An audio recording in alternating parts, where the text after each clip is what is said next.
Hello friends, welcome to handycam and binoculars.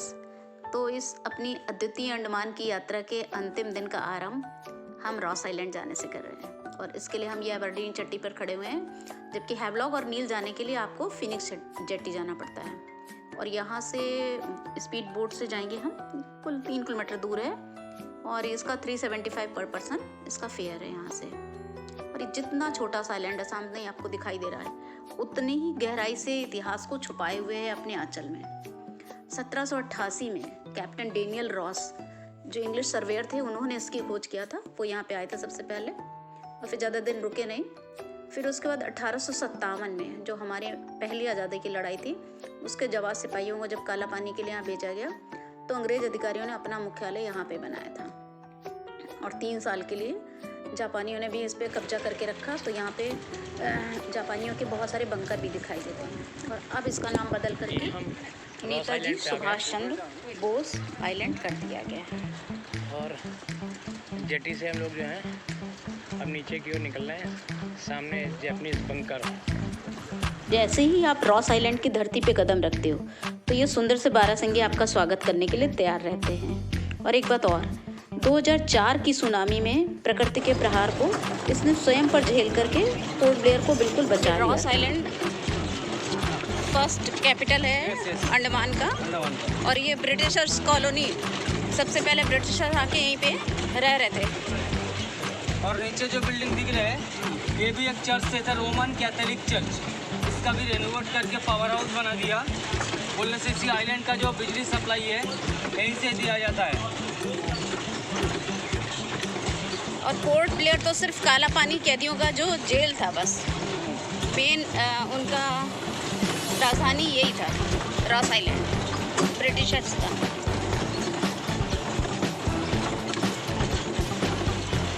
कैदियों से अपने आप को सुरक्षित रखने के लिए इन्होंने कैप्टन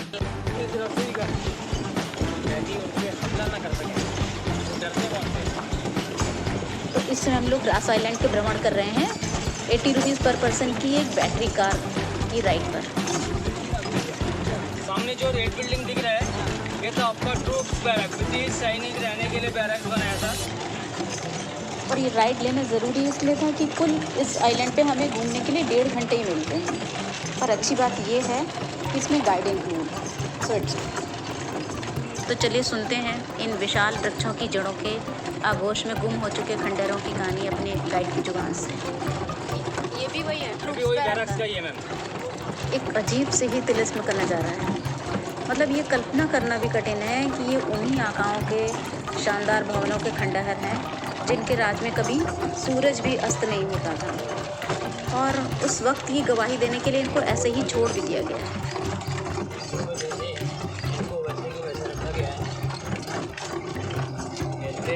और ये आपका आइलैंड का हाईएस्ट बीच है जो सी लेवल से 200 फीट हाइट पे 200 फीट। और नीचे एक लाइट हाउस है, जाके आ जाइएगा। 15 से 20 फीट टाइमिंग है, व्हीकल नंबर 8 है। तो इन शानदार नज़ारों वाले इस रॉस आइलैंड के हम लोग लगभग आखिरी सिरे पे आ चुके हैं। जैसे कि हमारा 5 नाइट 5 आइलैंड वाला ये शानदार अंडमान का ट्रिप भी अपने अंतिम पड़ाव पर है। तो अगर आप अंडमान आने का प्लान करो तो आपके लिए एक प्लान चेकआउट है कि फर्स्ट डे आप आकर के कॉर्बिन कोव बीच और उससे पहले सेलुलर जेल, और सेकेंड डे आप सवेरे उसी से जेट्टी से आकर के आप निकल जाओ हैवलॉक के लिए, जहाँ पर काला पत्थर और राधानगर बीच। और फिर अगले दिन सवेरे नाइट स्टे आप हैवलॉक में करो, फिर अगले दिन आप सुबह एलिफेंटा बीच जाओ, वहाँ पे आप दिन भर आपका स्पेंड होगा और शाम को आप नील आइलैंड के लिए निकल लो। नील आइलैंड में नाइट स्टे करिए जिससे आप वहाँ पे अर्ली मॉर्निंग सनराइज देख पाओ सीतापुर बीच पे, और फिर उसके बाद भरतपुर, लक्ष्मणपुर 1 और 2 करके फिर वहाँ से वापस आ जाएं आप पोर्ट ब्लेयर पे। और अगले दिन आप निकल जाइए अगले आइलैंड के लिए, जहाँ पे आप लाइमस्टोन केव और ये सब देखोगे। 4 जनजाति से आप मिल सकते हो। और फिर नेक्स्ट डे लास्ट डे आप रॉस आइलैंड होकर के फिर दोपहर में आप प्लेन पकड़ सकते हो। तो इस तरह से एक आपका पूरा 5 दिन में 5 आइलैंड। और अगर एक आध दिन आपका स्पेयर हो तो आप उसी से आगे जा कर के ट्विन आइलैंड कहलाते हैं, रॉस स्मिथ, डिगलीपुर आपको जाना पड़ेगा। तो वहाँ पे आप जा कर के अपनी पूरी एक कंप्लीट ट्रिप पूरा कर सकते हो अंडमान की। और ये जो हमारे खंडहर हैं, इनको देख के तो क्या मन में भावना उठती है कि जब ये अंग्रेज़ यहाँ पे इन विलासतापूर्ण यहाँ पे भवनों में अपना जीवन बिता रहे थे, तो हमारे वहाँ पे वीर जवान जो आज़ादी के दीवाने थे वो काल कोठरी में थे। और विलासतापूर्ण जीवन की कहानी ये है, इनके शानदार रेजिडेंस, ये अंग्रेज़ों के सैनिकों के बैरक, और एक तरफ कहीं टेनिस कोर्ट है, कहीं पे स्विमिंग पूल है, चर्च भी है, सिमेट्री भी है, बेकरी भी है, प्रिंटिंग प्रेस है, मतलब व्हाट नॉट, जो भी आप नाम लो वो सारी विलासता की चीज़ें यहाँ पर, सब इनकी सुख सुविधा की चीज़ें यहाँ पे मौजूद थी।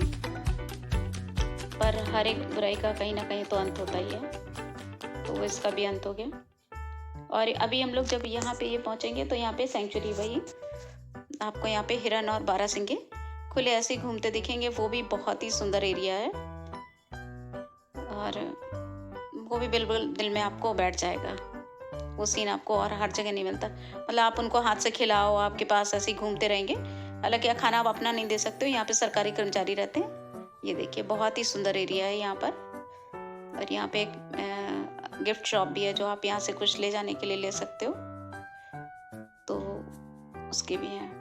और ये बहुत ही अच्छा एरिया था, बहुत ही शानदार जगह थी। ये देखिए आप हिरनों के बीच में ऐसे ही आराम से घूमते रहो। बिल्कुल पालतू हैं, इनको केयरटेकर हैं इनकी, वो देखभाल करते हैं। और इससे पहले यहाँ पे मोर भी थे, पर अभी हमें नहीं दिखे कहीं पर।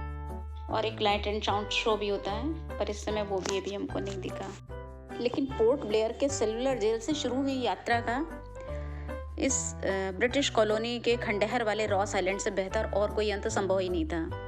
और इस बीच में जैसे एक पूरी दुनिया समाई हुई थी। हैवलॉक के नीले हरे समुद्री लहरों वाले लंबे वाइट सैंडी बीचेस, और एलिफेंटा बीच के एक से बढ़कर एक वाटर स्पोर्ट्स, और नील का वो शानदार नेचुरल ब्रिज, और वहाँ की वो कोरल मैरीन लाइफ जो और कहीं नहीं पॉसिबल है। और बाटांग में आदिम जनजाति से मिल पाना सामने आमने सामने, और वहाँ की लाइमस्टोन केव्स और मैंगो फॉरेस्ट, मतलब एक से बाद एक लिस्ट ख़त्म नहीं हो रही है। लेकिन अभी कहते हैं ना कि जी अभी भरा नहीं, तो इसी कसक के साथ बाय बाय अंडमान।